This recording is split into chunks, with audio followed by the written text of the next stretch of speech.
So morning. Thanks for joining this discussion on how to build and manage a startup, led by White Bear Studio in partnership with Albert Ezzy Clausen, CEO and founder of Underpinned. Underpinned is a platform that helps freelancers build their dream careers with the help of their admin management app in the virtual office, which Albert was just showing me. It looks really cool. Maybe he can give you a sneak peek of it. These guys have also just successfully crowdfunded during COVID-19 and have a lot of actual advice for us today. So I'm super excited about. You should be able to learn a lot. As I said just a minute ago, we like to start these sessions by getting everyone to introduce themselves in the chat box. So don't be shy. Give us your name, your business, where you're calling in from. Sometimes we get some people from America, my home country, but sometimes it's just UK. I'd like to see. And feel free to pop in any questions in the chat box too, because Albert can go through the best he can through those, or we can just save them for the Q&A, but just pop them as they come to you. And first, I'd like to give you a bit of background on White Bear before we get started. So we have this Future Unicorn community, which I can see a few future unicorns in here already.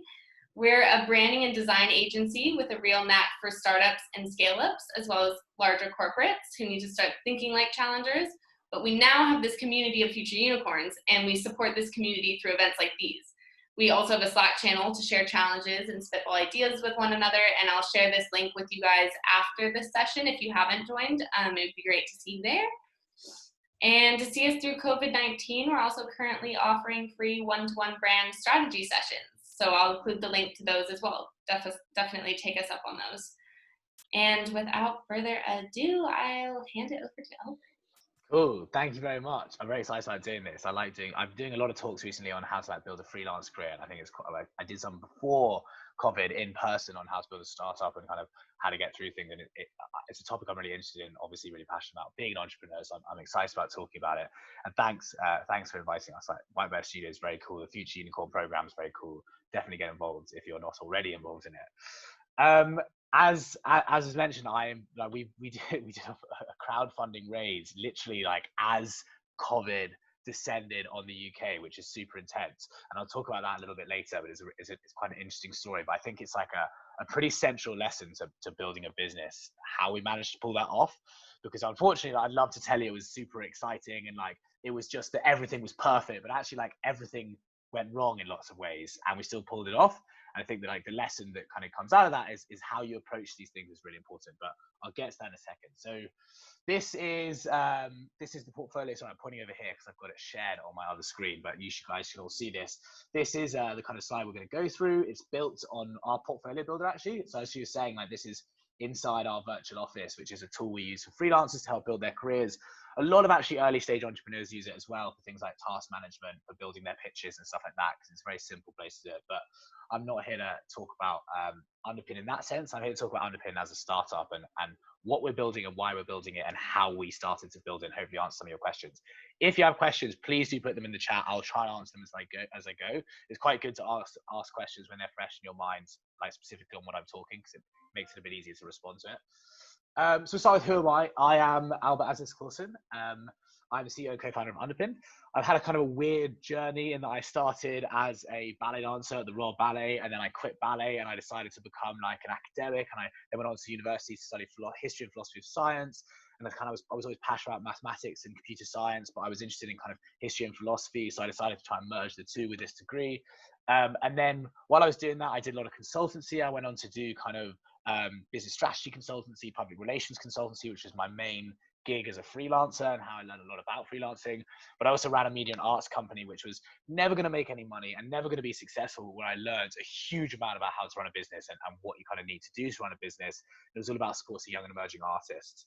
And we ran an arts charity which helped young and disadvantaged children with creative workshopping. So that all those kind of parts came together to build what Underpin was. And I think that idea of a eureka moment with startups is very, very, very, very rarely true. It's much more about lots of kind of components coming together and building something that makes sense. And I think one of the lessons I've learned kind of really acutely from investors is no one really cares about your idea so much as your market and who you are and where you're going with it.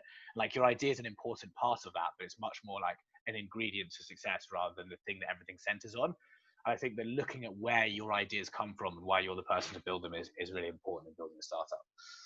So when I launched Underpinned, I think a year and 8 months ago, give or take, in fact, almost exactly. So that's how long we've been going, and we've raised kind of in around 1.5 million pounds. We just about to raise a little bit more money, and we're kind of, I guess if you're looking for what stage we're at, we're probably in between seed and Series A. So our next big funding round will be a Series A round.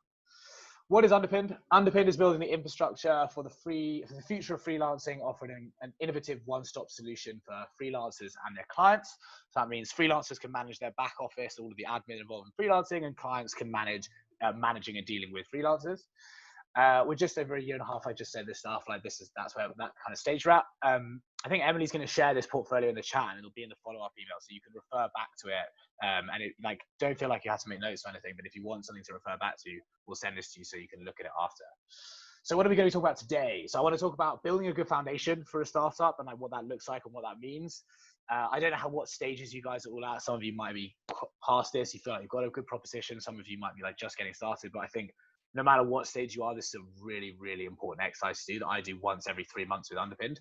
Like religiously, once every 3 months, I'll go back to this and I'll go, are we answering all of these questions? Second, finding and approaching investors, which is probably the kind of like the magic ticket that everybody's always looking for when you're getting started with starting a startup, particularly if it's your first startup, because it's much harder to make those approaches. And I think that like there's some really interesting lessons that I've learned from doing Underpinned that I totally failed at the first time I tried to do a company, and things that I learned, and also just some things that are kind of interesting to take out of how you communicate with investors, and what kind of approaches you should take. Then we'll look at closing a successful crowdfunding, which I'm going to kind of whistle through because it'll just be very much like a continuation of the sentiment off the back of how to find and get money from investors, and what that looks like. Because crowdfunding is often viewed as like this kind of like alternative source of funding. Like if you can't get money from investors, you should go and do crowdfunding because maybe your community will support you. And I kind of want to test the reality of that a little bit because I think it's a lot harder and it's a lot more stressful and a lot less kind of it's not necessarily an easier option, I guess, than getting money from kind of angel investors or institutions, which is often the way that it's viewed.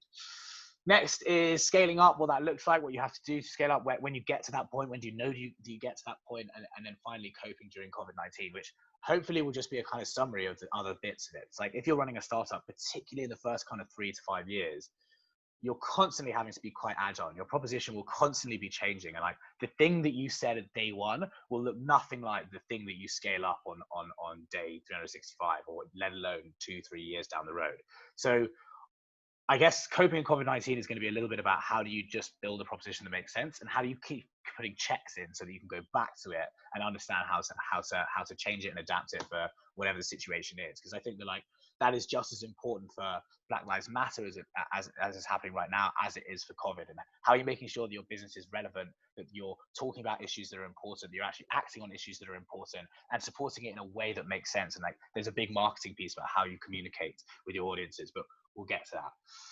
So if we start with building a good foundation, as I say, like if you have questions, throw them in. Like some of these questions might be really obvious, some of them might seem a bit complicated, but once you get, this is an exercise that I would recommend just like practicing with whatever your startup idea is, and doing it quite regularly. Because if you can answer these questions, like you've got most of your bases covered for talking to an investor. If you can't clearly answer these questions, or you're not convinced by these questions, it's going to be very difficult to convince anyone else of what you're doing. And I think like clarifying your proposition is probably one of the most important things in the early stages of building a startup. Can you clearly say what you're doing and how you're doing it and why you're doing it? Cool. So the first bit is that like the few points, there's no magic pill. Obviously, I feel like everybody who's entering the entrepreneurial world kind of knows this, but there's a real sentiment of like the defining characteristics of a successful entrepreneur are almost always just unbelievable resilience, like the ability to just like push through when things are really difficult.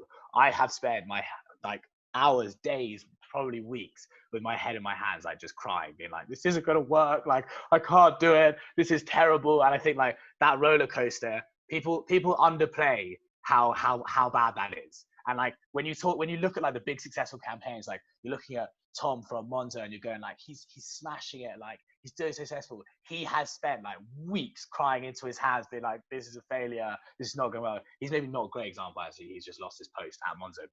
But the point is that it's a very, very, very difficult process. And like one of the hardest parts of being an entrepreneur is actually just going like, things are not going to work 90% of the time. And I need to be able to solve that every single time. Like, I need to be able to constantly hit these hurdles and constantly work around these hurdles. And like, it's basically building a startup is solving a series of increasingly difficult problems until you get to a point where it's like an established business and then the problems slightly change. But like, you're not approaching it as, how am I going to be successful? How am I going to be really, how is things going to go really well? You're going to go, how am I going to mitigate things going badly? That's like something that I think people kind of ignore a lot. People always have this kind of slightly romantic idea of how you build a startup and how successful it'll be, but actually, like, a lot of it's just being really resilient to people throwing a lot of shit at you and things not working most of the time. Cool. Take the support that's available. Don't be shy. This is something that for this startup, I made such a big effort to do, and it made such a big difference. I reached out to people all the time and asked for their help.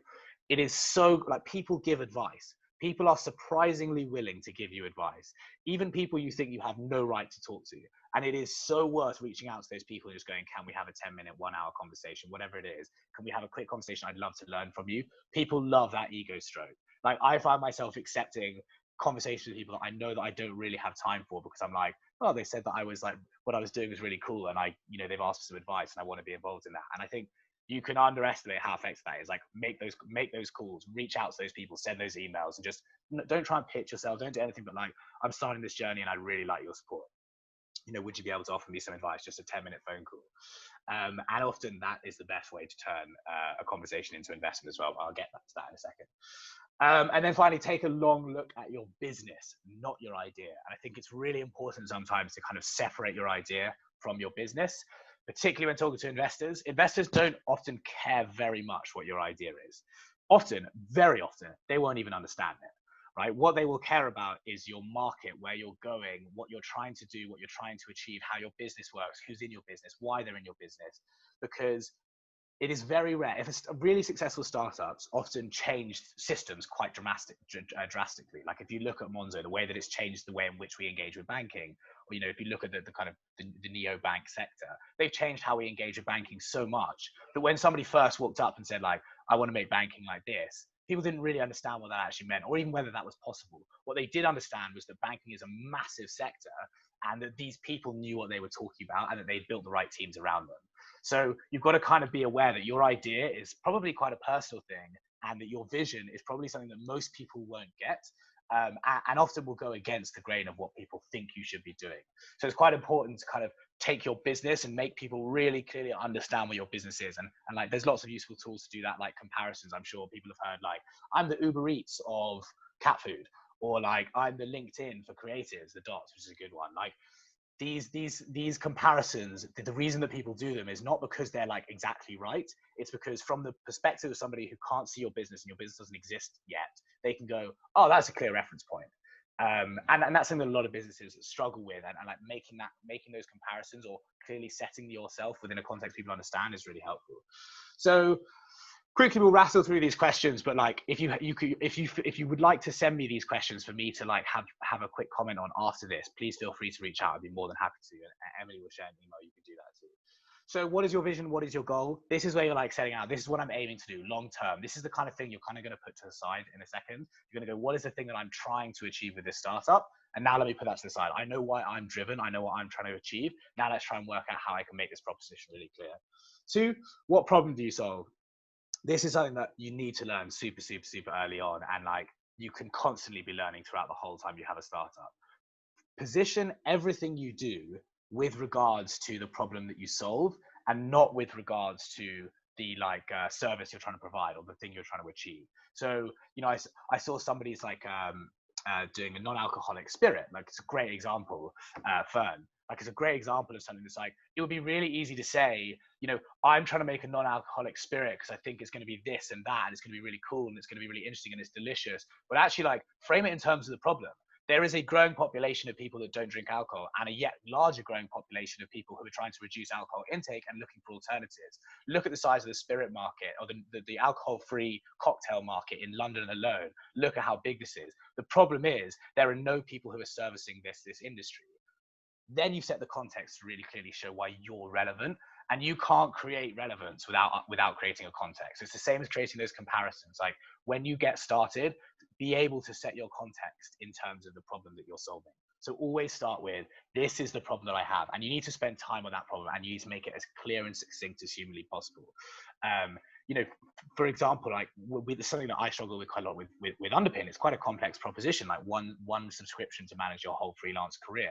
That's quite a complicated thing to go through. So I wanted to really try and work out, like, what are the problems freelancers are facing? Like, what are the actual problems that they have? Well, you know, like, what is it, like 90% of freelancers don't use contracts, which leads to 80% of freelancers being paid late, or whatever the statistics are. But like, you need to really, really understand the problem you're solving, because as I said, your idea is probably going to change a lot. The thing that won't change is like the market, like drastically, probably, you know, it can change, but the thing that you're trying to operate within is like the market and the problem set. So like, you've identified a market and you've identified a problem set within that market, which has a certain size. By identifying that, you can then really clearly approach, this is how I'm going to try and solve that problem. But as I said before, like, your idea might change 10, 20, 30, 100 times in the first 3 years. But during that time, as long as you're still working towards that problem set, the context for your problem solution hasn't changed. And that's what's really important to set.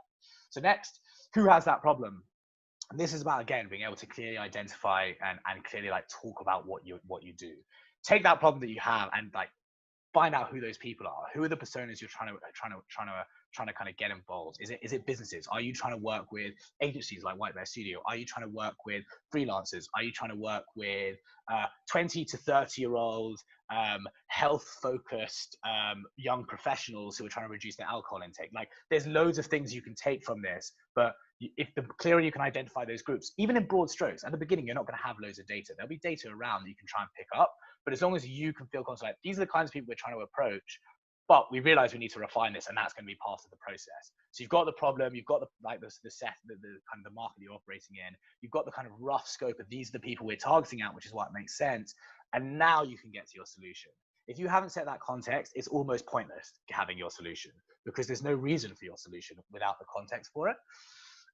Okay, so final bit before we get to the solution, is what is the size of your market, which is basically saying, like, look, I understand the problem that I want to solve. I understand the kind of people that have this problem, so who we're approaching. Now you have the ingredients to say the market size. And this is something that, like, again, for investors is like totally what's exciting.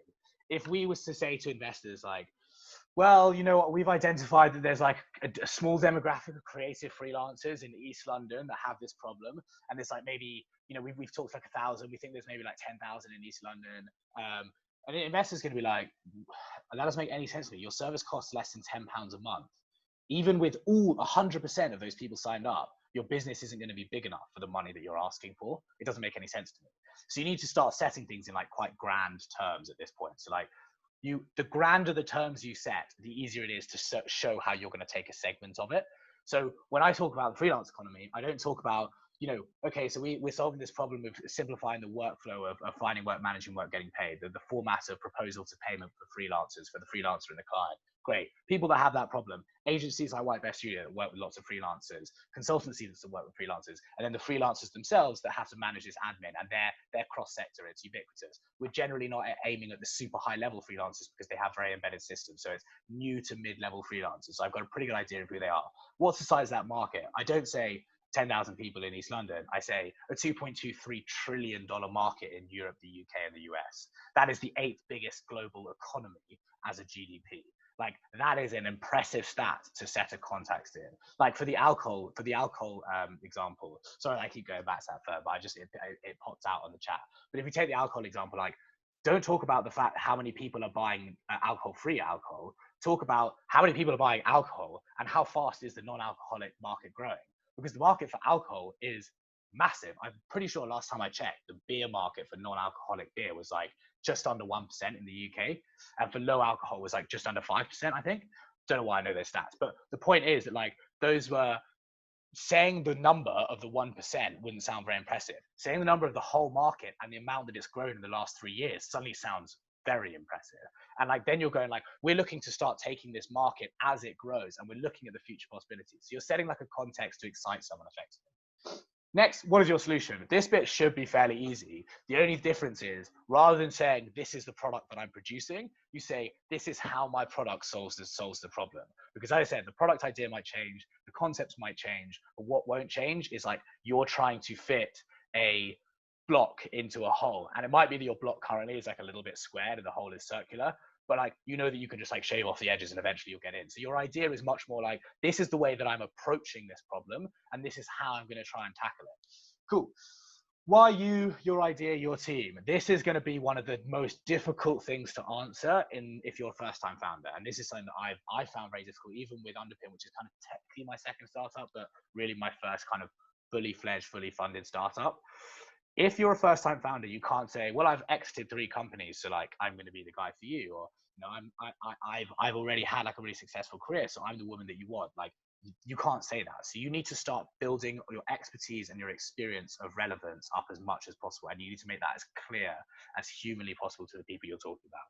You've already set out the market opportunity. You've already set out your potential solution. They know your solution is going to change, and they know that the startup will change loads throughout it. I'm sure that like White Bear Studio, like marketing, the way in which you do branding, the way in which you approach products, these things change as you learn about your audiences and you learn about your problem solution.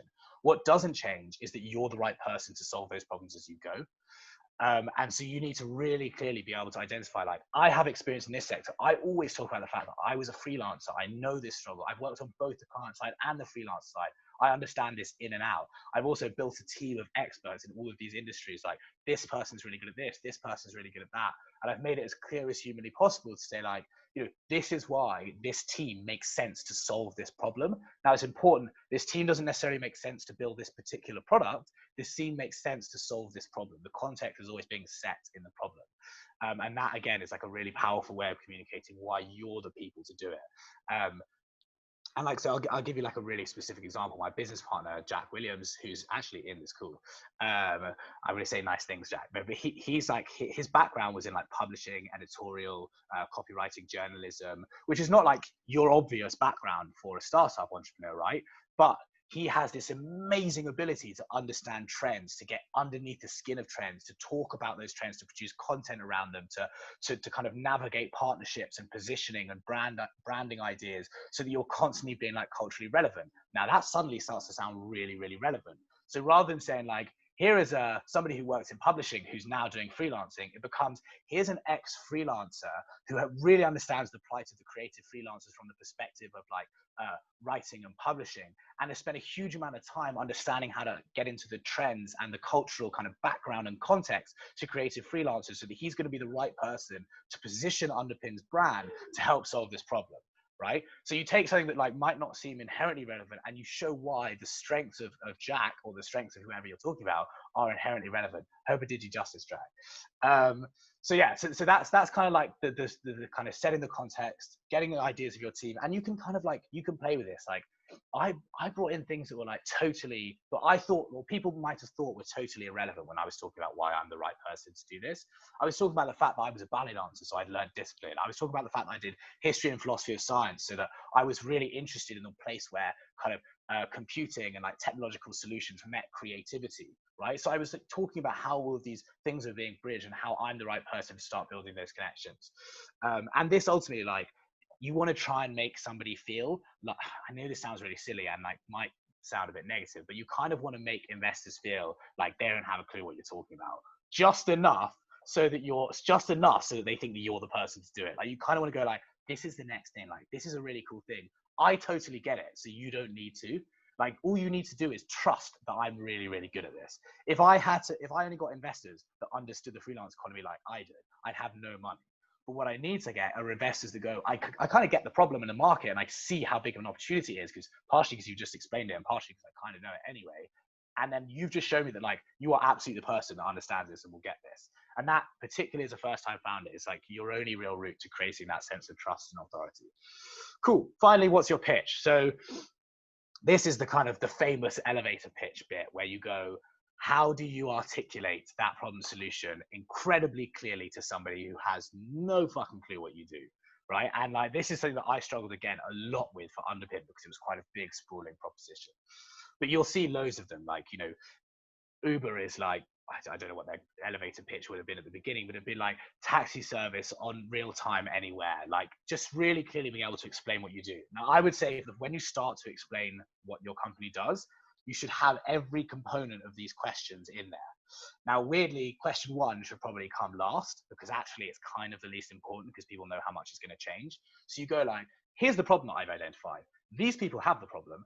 This is the size of the opportunity. This is my solution, or how I'm going to approach the problem, perhaps a better way of phrasing it. Here's why I'm the right person to do it. And then here's the vision, like here's how big we could be.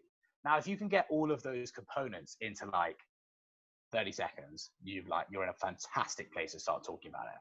And one of the tests that I think people do not do nearly enough is go to your mate and say, here's my pitch. What do I do? Tell them the pitch and ask them to tell you what you've just told them. If they can't explain what your idea is, if they don't understand what your idea is, no chance an investor does. Investors are not some super intelligent breed of different people. They're just like normal people who probably know less about your industry than some of your mates do. So you're talking to them in terms that they need to understand. They need to be like confident. Okay, cool. Get the business idea, get the proposition, get why you're the right person. You're not going to them with every single answer right now. That like due diligence process happens second. You're just got to get them on the same page as you, right? You've got to get them to understand why it's interesting and why they might be interested.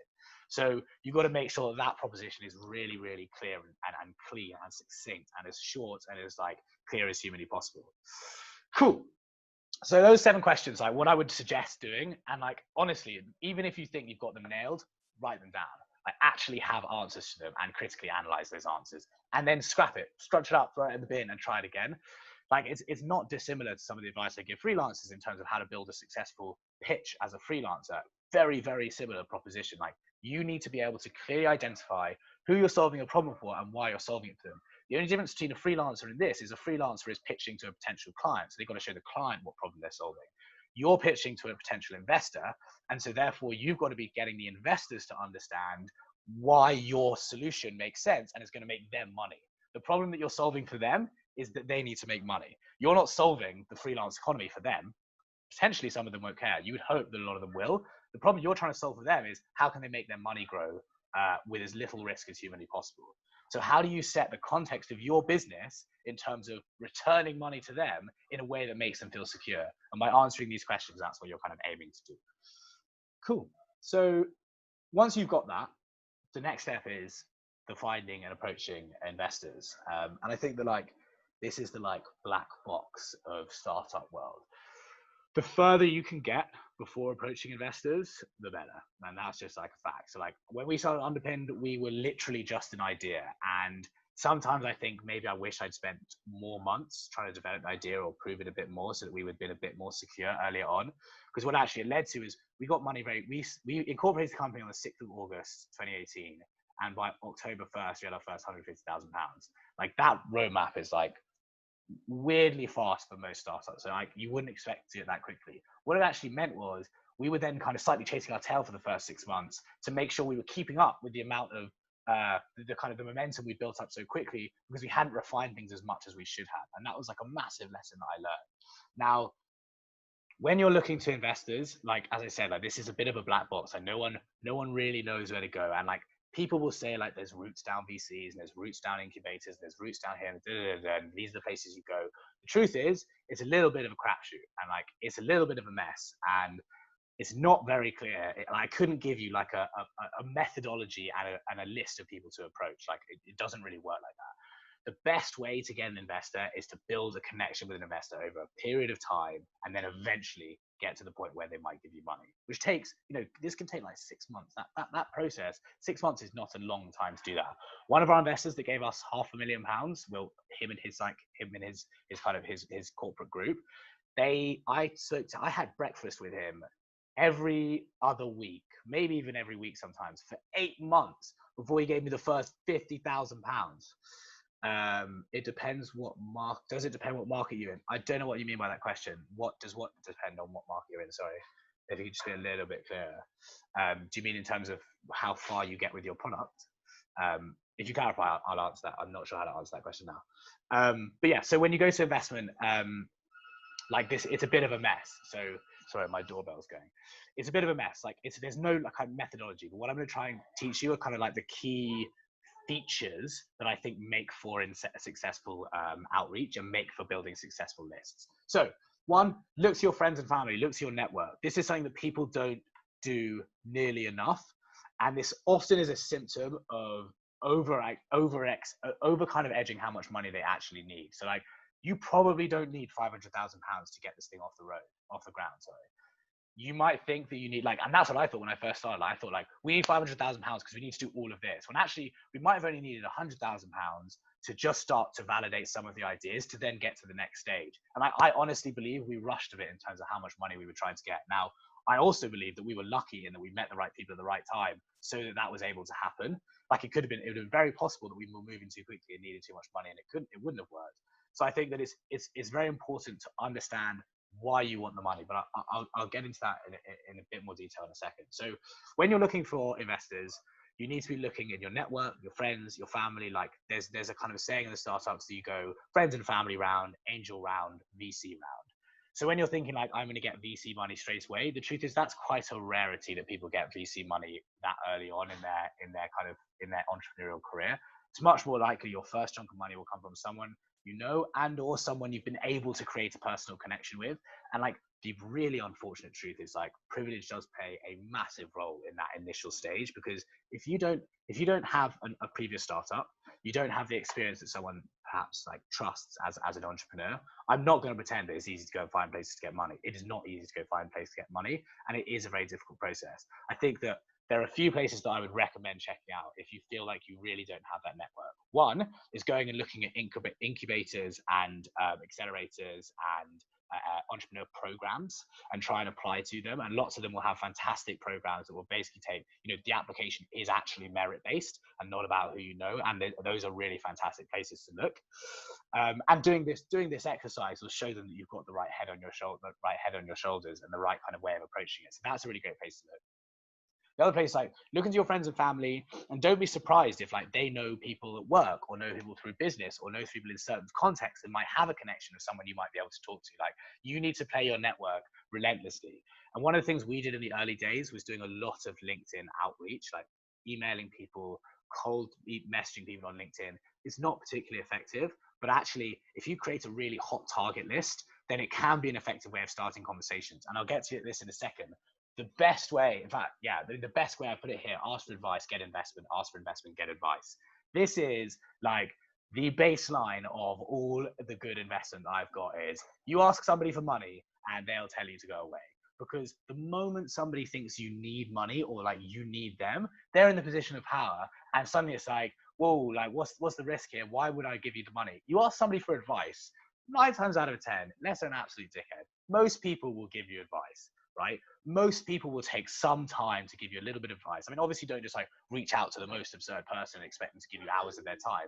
But if you have a fairly friendly approach to somebody, that people will give you advice a lot of the time. And that is by far the best way to get investors, like by a long way. If you go and say to like people who you know are in a position where they could give you money and you go, like, I would really appreciate like just 10 minutes, half an hour, coffee, Zoom chat. Let's have a quick chat. I'd really love to pick your brains about how to build a startup. Could you just offer me some basic advice? Then you have, if that goes well, you have somebody, I bet you at the end, they go like, if you need any help, just send me an email. And then you send them an email saying, hey, can we do another session? I'm doing something quite interesting.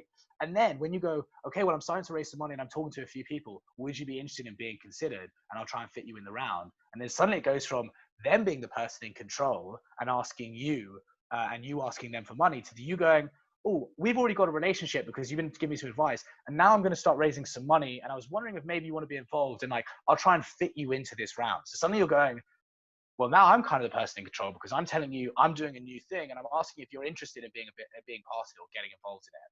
So you're kind of flipping around the narrative that it goes. And I think the more time you spend, it is a longer process, obviously, but it is a significantly more successful process.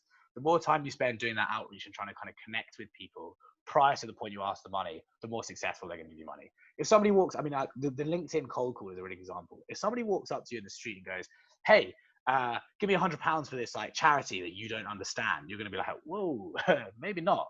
But if somebody goes, hey, like, I was wondering if you kind of, would you be interested in like helping us with this project that we're doing? We're doing like a local community project. We'd love to hear your thoughts on it. And then they come back to you, they go, oh, the project's going a little bit further. I was wondering if you might want to be involved in this, or whether you would like be willing to like send an email to your friends to see if they'd be like to be involved in the community. And then you go, well, we're actually now doing a campaign, and I was wondering if you might be willing to give £10 towards this campaign that we're doing because we've seen that you're interested in the project, so you know a little bit about it now. At that point, you might be going, okay, yeah, £10 seems pretty reasonable. Like, I want to be a part of what this is going on. The first person that came up to you and said, hey, do you want to give us £10 for this cool project that you've never heard of? You go, no, thank you. Like, I'm out. So yeah, that's like the best bit of advice, 100%, is ask for advice, not money, the first time you talk to people, and really like actually try and build a connection with them. Because as I said, they're not necessarily investing in your idea. They're much more likely to be investing in you and you as a person, and why you're doing it. Like I've had investors literally say to me, like, I don't actually fully understand Underpaid Albert, but I do fully understand you, and I trust that you are a good person to be doing this. Therefore, here's my money. And that is something that happens a lot in the world of investment. Cool. So I'm sorry I skipped around a little bit, but be realistic about what you need. So actually have a plan of why you need this money and what it's going to be used for, and be realistic about it. If you go, okay, I need £500,000 to build this whole company, why don't you go, well, actually, I need £30,000 to do a bunch of market tests so I can build the data, which I can then go back to somebody and go, now I have a real proposition, right? You're going to give away loads of your company. Like you're going to sell lots of your company over the course of the period. You're never going to end this company with more than like 10, 20% of the company. Like that's a reality. And the way that investment works, unless you're, there's obviously ways around that, but generally speaking, that's often true. So don't worry about that dilution stuff. Don't worry too much about how much the company you're giving away, as long as it's within reason. Worry much more about why you're asking for money and whether it makes sense.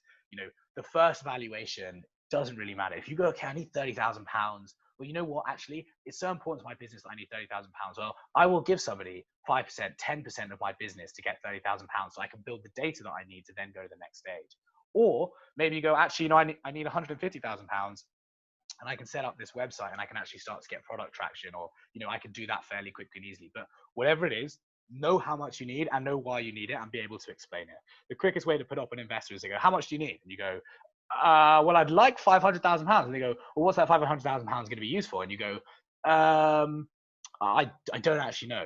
How much do you need? The easiest way to calculate how much you need is to, thanks for the question, Samuel, sorry, is to go, what am I trying to build? So for Underpin is a good example. What am I trying to build? Well, I'm trying to build this platform. To build this platform is going to take a lot of money and time. Okay, so what do I need to do at first? Well, I need to validate this idea so that I can get a bit more money to start to get to the next stage. Okay, so I need to validate this idea. What do I need to do to validate this idea? Well, I need kind of like a basic brand. I need a landing page so that I can get people saying that they're interested, start capturing emails. I need to be able to do a bit of marketing so I can actually get out to people. Maybe I'm going to have a little bit of the basic version of the tech. Maybe I'm going to start producing a little bit of content. Okay, so what do I actually need to do that? Well, I need this person. I need this person.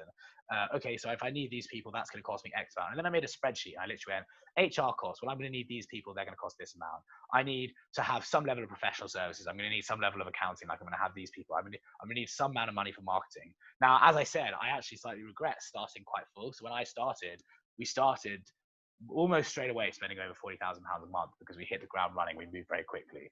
And like, it's not really changed how things have happened over the long time, over the kind of year and 8 months, but it does mean that at the beginning we made more mistakes where we were moving fast. And if we'd taken 3 months to kind of move a bit more slowly, I think honestly it would have been a better experience. There's no real methodology or strategy. All of this stuff is like this. And like the most hilarious part of it is like you'll get investors talking to you about this who will go, what are your financial projections? And they'll go, I know this is what it is, but like, I still want to hear that you've had that thought process. And a lot of this is showing that, like, again, this is about you and not necessarily about the numbers. This is about showing someone that you have spent the time to understand why you're doing things that you're doing and that there's a plan behind it. That plan might be wrong. That plan might change. Everybody knows that, but they want to see that you have put the time and effort in to make a plan that makes some sense. So when I present you with a spreadsheet saying, here are my costs, the investor might go, well, actually, I think like month 3, your costs are probably going to change wildly from this because, I've got other startup experience that said this or this or this. But they go, but this plan makes sense and I'm confident to give you the money because I know where it's going, right? So that being realistic, but this is even more basic now. When you're approaching investors, be realistic about what you need and what you're trying to get. Take your kind of big vision and distill it down to like what's a bit more realistic. I'm not going to go into like valuation and strategy around that because if I'm honest, like that would be an hour unto itself. Build a book. This is like very much that network thing. Before you start approaching people, build a book. Start to build a network of people. Because as I said, if you send out 100 messages, you might get 1 message back. So you need to send out 1,000 messages to get like even a vaguely reasonable response to have any chance of getting money. And bear in mind, an investor needs to be it needs to be a number of a few things. They need to have the money. and not only have the money, but have the money ready. So lots of investors won't have cash like ready to invest. They need to have an interest or at least a basic understanding of your market so that they're interested in it enough and understand it enough to actually get involved. They need to believe in you, and they need to be in a position in the financial year that that is an interesting proposition to them and that they have money in that time. So like there are so many factors that you can't affect that even if you find the right person, it might be the wrong time. So you really need to spread the net wide. And that is about asking as many people for advice, as many connections. I think Jack and I, for the first kind of, before we incorporated, between like June and October, I think we would do 2 or 3 meetings a day with someone we just like message on LinkedIn or someone we'd ask somebody to introduce us to. Like we would be meeting people religiously. I was living off like baked beans at that point. I had £0. If this didn't go well, like, I was going to have to, I don't know why, I was have to just like find some random job and move back in with my parents, right? Like I had no money this time, but I was meeting 2-3 people a day just to try and find a link. And 90% of them were honestly quite useless. Maybe that's a little bit harsh. Maybe 60% were useless, 30% offered some interesting advice, and 10% were actually useful. But the point is, like, you need to start building that book, because when you go, I need investment, and you go, who's going to give me money? And you go, well, I don't even have a list of names of people that I could even think to talk to, then you're not ready to start asking those questions. And that will be a problem throughout your whole journey, always making sure there are people you're talking to, always building that network. And then create FOMO. This is like that thing of like, ask for advice, don't ask for money. If you can get a sense where an investor feels like they might miss out, you're like, you're on the money. Like if they feel like there are other people you're talking to and you're trying to fit them into the round and you're trying to make this thing work, but you don't necessarily 100% need them, but you're part of the conversation, you've got a relationship with them, that is a way better way of doing it. And it's much harder on day one. You're probably looking for an investor who kind of backs you and your idea, who's going to give you that starting capital. But from that point onwards, every time you try and raise money, the biggest thing is going to be, how can I create the greatest sense of FOMO humanly possible? With crowdfunding, that is literally the game on crowdfunding. And I'll talk about that in a second. I realize we've not got much time, but I'll try and rattle through as much as possible.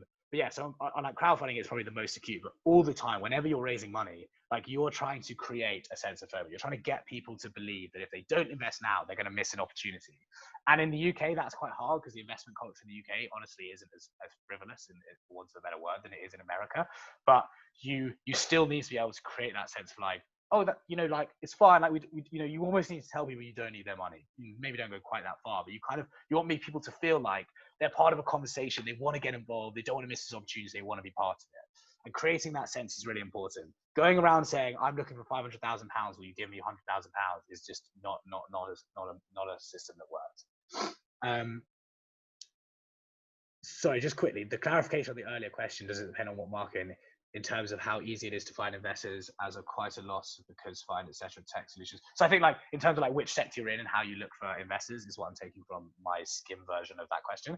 It's like I think yeah, like this is what I'm saying, like every investor will have a different thing they're interested in. Every investors will be looking at a sector. Like I've had so many conversations, they're like, wow, this is really cool, but I don't invest in the freelance market.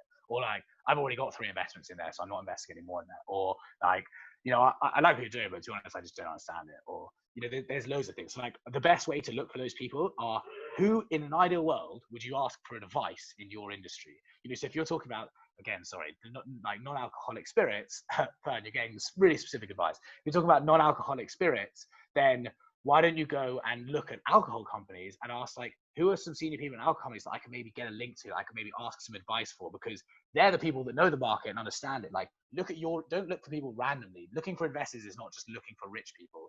It's looking for people who have an interest in your sector or have a relationship with your sector, or perhaps have a relationship with you or your network. And that again will change over time. And like when you're looking at VCs, look at VCs that understand the kind of things that you're doing. When you're looking at incubators, look at incubators that understand the things that you're doing. So I think whatever sector you're in, it's not a matter of it's different approach. It's just you need to be looking at it differently. Like if you know that your problem is in this sector, you want to make sure that you're looking at people in that sector. Cool. Okay. So I realized that I didn't just tell you like this is where to look, but that's because like there is no one answer for that thing, and it is all about building connections. Like if you're in a position where you've got a great idea and you're passionate about it, the best way is you can commit to the next 3 months having as many conversations as humanly possible, and hopefully eventually some of those people will start talking to each other, and suddenly you've got a profile. And like actually now people are saying it's like now is a bad time to raise money. Now is probably a really good time as an early stage entrepreneur to start having loads of conversations, because people are bored and lonely at home, like in the nicest way possible. I have so many conversations with Audrey and Emily earlier. Like we were talking, like whenever you chat, like you're way more open and just chatty because you're like, I haven't spoken to anybody all day, like all week even. Like if you reach out to people now and say, hey, would you be up for a 10-minute Zoom? People are way more willing than ever before to go, yeah, I'd love to give you a little bit of my time to hear about what you're doing and help you.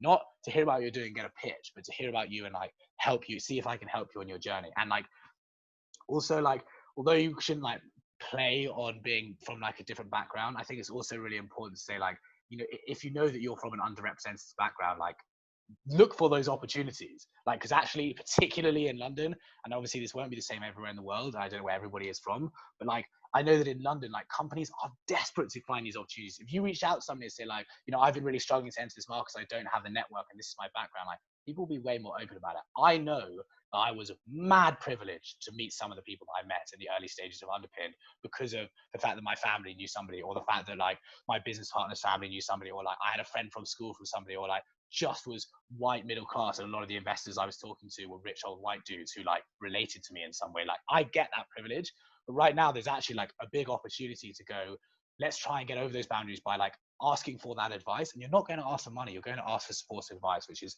unbelievably powerful. Like commit to, I'm going to spend 2 months just trying to meet as many people as humanly possible, and then on the third month I'm going to review that and see if I've got something there. Cool. Closing a successful crowdfunding, like this is very much an extension of what I was saying before. We started our crowdfunding. Week 1, we hit 92% of £500,000. End of week 1, COVID hits the UK. End of week 2, the Dow is down 22%. All of the like middle tier investors in crowdfunding, you have like your community investors, you have like middle tier investors who are like not real professional investors, but might put £1,000 to £20,000 into things. And then you have like your like professional investors who are putting in like 50 grand plus, right? Now, for us, those 50 grand plus people are people you have in your network. They're not random people. No one randomly puts 50 grand into a company. These are people you've talked to, or maybe they found out about your crowdfunding, but they started talking to you, built a connection. The middle tier of guys are the guys that might just throw 10K in, might just throw 3K in. How often you contact with your investors? How does something like that work? So when I'm actually, now I send my investors a monthly update at the beginning of every single month. With like a full run through of everything that's happening in the company, super chatty email, updates about what we're doing. My key investors, like the guys that invested above 100K, like I talked to one guy for an hour this morning at 5 a.m. Like I talked to them way too much. Like I said to my girlfriend, I was like, my most contacted person on WhatsApp, top 3 are all investors. So like those conversations, like you're trying to build a relationship with these people. They're giving you like a substantial amount of cash, which even for them, for some of them might not be a substantial amount of cash, but like that's still a substantial connection. And like you have to be really honest with them. So like, again, with crowdfunding, like with these 3 tiers, the way that I talk to our community investors is very different to the way I talk to the middle tier. And actually that's not that different, but it's very different to the way I talk to like our big investors. Our big investors have like really direct answers, like really direct communication as much as possible. Our community investors, they're not going to give us more money. So it's much more about, we want to keep you updated. We want to keep you engaged. We want to keep you part of this journey, but it's not the same kind of investor communication. So I think like the biggest thing with crowdfunding, which is a great lesson for investment as a whole and starting a startup as a whole, is do not launch a crowdfunding campaign unless you know what you can get. I just suddenly realized I'm talking to like the videos on this side, and it's really weird that I'm not looking at the camera. I'm going to try and look at the camera. But when you're starting to do a crowdfunding, like if you can't see the money, it probably doesn't exist. And I realize that that's like a really harsh sentiment, but a lot of people use crowdfunding as a format to be like, I've got a community of supporters and like, I want to raise £100,000. Well, I'm going to do a crowdfunding and I'll probably be able to get £100,000. Now, that's not how it works. If you think think how difficult it is to get somebody to buy like a £10 subscription. Now think how much it is to get somebody to give you £10 to not get anything in return, potentially. Like to just invest £10 in your idea that they believe in you. Like that is a hard thing to do. Now, think how many £10 investments you need to get £100,000. So if you have a community of 1,000 people and you think maybe 5% might invest, you do not have £100,000 crowdfunding. And like crowdfunding platforms, and they will hate me for saying this, will try and tell you that their investor communities will invest as well. And the truth is, they won't most of the time. And if they do, it won't be big chunks of investment, unless your idea is like obviously there are some exceptions. But if you look at like the Monzos of the world who raise like crazy money in overnight, what they did really well was create FOMO and have hundreds and hundreds of thousands of people ready and waiting to put money in before they launched that campaign. For our campaign, we raised £500,000, right? And I'll tell you a secret, like that is not what I wanted to raise. We were planning to raise about £800,000, which we're now having to get the extra money this summer, which is like not a big deal, and that's fine for us. And like our campaign was successful, and it was a big loud noise. The reason it was a big loud noise is I went, what do I know we can actually definitely get with this crowdfunding? Where can I see the money? And I was like, I can see £500,000, so we'll do £500,000. And when COVID-19 hit, I was like, shit, this is really bad. We're going to lose huge numbers of our investors, but I know that I can see the £500,000 because I already had that planned out. Like I didn't enter that crowdfunding being like, maybe we'll get £500,000. Let's see what happens. I entered that crowdfunding going, I know we're going to get £500,000. Let's see if we can get £800,000. Right? So let's talk about that in terms of smaller numbers. If you want to hit £100,000, but you've got like you found somebody who'll put like £20,000 in, make your target £20,000 and then hit 5 times your target. Like the way that crowdfunding works, they're like marketing platforms, and the whole way that they work is they want to create a sense of FOMO. Best way to create a sense of FOMO is to show that somebody has finished their funding and is now overfunding, and it could end at any moment because they don't know what the upper limit is. They have no idea what you're going to end your funding in. So suddenly they're going, shit, this company that I think is quite cool has already been funded, and like, so like this is like free money. Like I'm throwing money in, and like I know that they've already got what they need. Whereas if you give money before, then you're like, I'm taking a chance on them. Maybe they won't be successful, and I'll take my money back. Whereas now you're going like, shit, they've already got what they need. They're already kind of being successful. Now I want to get involved so that I can be part of that success. That's the sense you want to create with crowdfunding, and that is a big marketing campaign. Like we had our whole team working full time on that marketing campaign, and we still like just went over our target. Like, so I guess someone describes it to me quite well. Like our crowdfunding campaign was our crowdfunding campaign was successful because our worst case scenario happened and it was still successful. A global disaster happened. All of the middle tier investors disappeared. Most investors just disappeared off the face of the earth for 3 months, and we still hit our crowdfunding. That would not have happened if I had set my goal at £800,000, right? Maybe some of our scared investors might have stepped in to make sure that we were successful. I don't think that would happen. Like it would have been a failure. We'd have lost all that money. Underpin wouldn't exist anymore. Now, or it would exist in a very different format. Like it is, I cannot stress how important it is to like be realistic about what your targets are. And I say this exact same, like Emily, who's our head of communities, who's third on that video, you'll be able to see her, she's waving. Like she'll tell you that like when we have our team meetings and somebody says like, and I set a goal of like, we want to get 1,000 users in this amount of time. And the marketing department go, okay, cool. Like we're going to try and push for that. And I go, how many users did you get today? How many do you think you're going to get tomorrow? And why do you think you're going to get them? And if they go, well, we need to get like 50 users a day to hit that target. And I think we're getting 10 today and we're going to get maybe 15 tomorrow that I think we're going to get because of this campaign. I'm going to go, so we're not going to hit our target.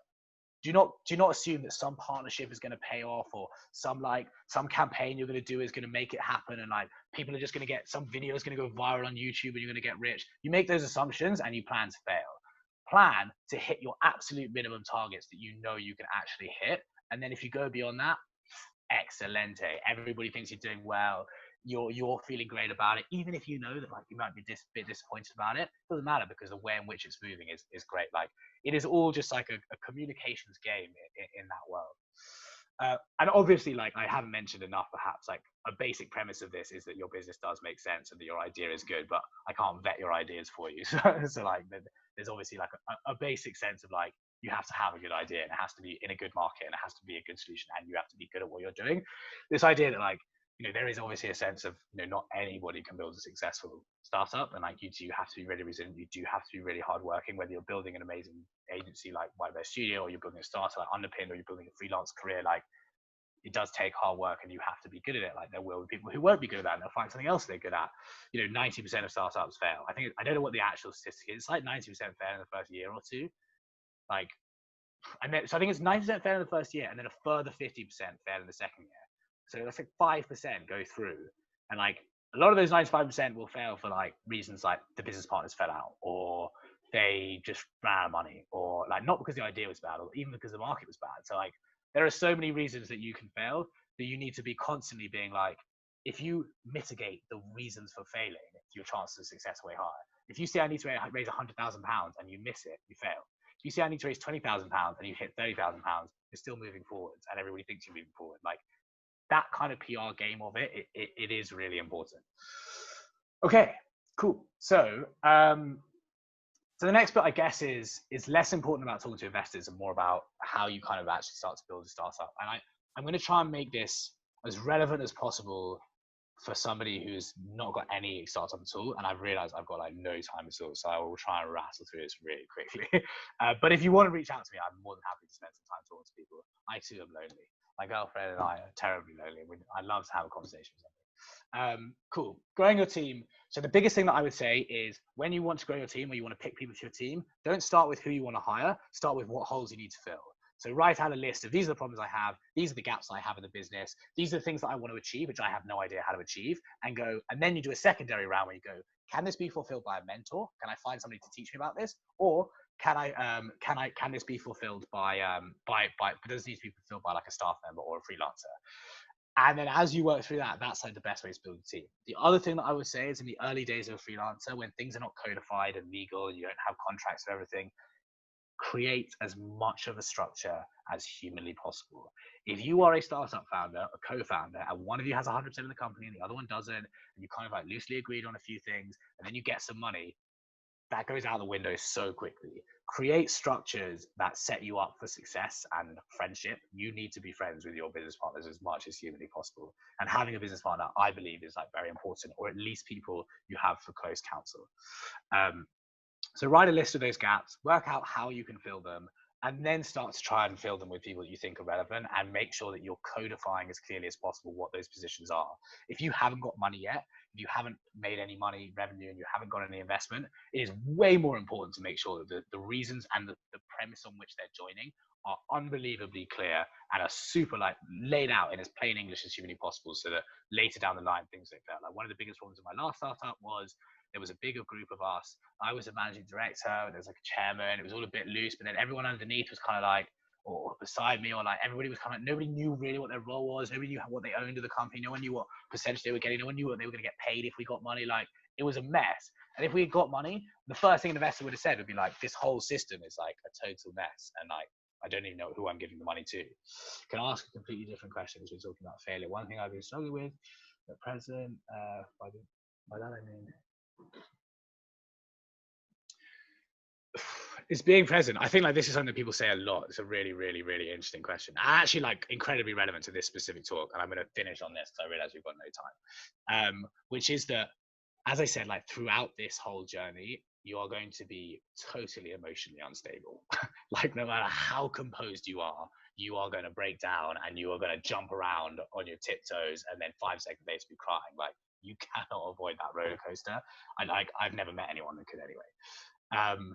And I think that like the idea of like being present is something that actually people weirdly startup entrepreneurs talk about all the time. Like I don't feel like I'm present. I feel like I'm a little bit of a shell. I get kind of like I'm just in decision making mode, and I'm not involved in the decisions. I'm just kind of like going through things. I guess like as we're all our best, I think that fearful of what might or could happen. I think that like ultimately you've got to be aware of the fact that you fail. And like one of the best lessons anyone taught me, I am unbelievably passionate about Underpinned and building Underpinned, and like it is a true passion project and I love it. But one of the biggest realizations I had to come to was the worst thing that happens is it would fail and I'd have to move on. And like that sounds like a stupid and small revelation, but was a massive revelation, because it was like I'm not trying to protect something that doesn't work. I'm trying to build something that makes sense, which means if I do a test and it doesn't work, I say it doesn't work. One of the biggest tests that I've done is I started doing these investor emails once a month, which if you want to sign up to, email Emily and we'll sign you up to them so you can see what they look like. But I started doing these investor emails, and my biggest rule for them is no matter how shit a metric was, if I posted it last month, I post it this month, and I put next to it the percentage downturn. Like I have gotten so real about going like, this is what's not working. And the worst thing that can happen is Underpinned fails. Now, I thoroughly believe in Underpinned, and I don't think that's going to happen. And of course, I have to believe that as an entrepreneur. But just by going like, if things go wrong, they go wrong, and like I will go and do something else. I will build something new. Like I'm like being an entrepreneur is about being passionate about problem solving. If you find out your problem is not solvable in your way, or it's not the right time, or you haven't done it quite right, like that's part of it as well. And I think you have to take that in your stride and move on and go forward. So I think the question of being present is all about having the right attitude towards, like, it's going to be shit sometimes, it's going to be great sometimes, but as long as I have the right attitude, I know that I'm trying to solve a problem and I'm being realistic about that problem. If I can't see the money, it doesn't exist. If the metrics say it doesn't work, then maybe it doesn't work. Like, being realistic about those problems makes a big difference. Now, I apologize for going a bit over and not quite finishing the whole thing as well, but as I said, we're going to send this round. Not at all. I think it calls for a second session. We need more of you, Albert. We have more questions to answer as well. But yeah, I think we're going to wrap it up there. Guys, I'm going to follow up with another email with all of Underpin and Albert's info. So please do reach out to him and follow through with all those links. And thank you so much. That was awesome. I feel like I cannot stress enough that feeling just in my personal career of ask for money and you'll get advice, but ask for advice and you'll get money. Like, it's so true. And also the bits about FOMO, I think there's so much to take away from this. So thank you so much. Right. Thank you, everyone. I look forward to hearing from you. Have a dope day. Bye. Bye-bye.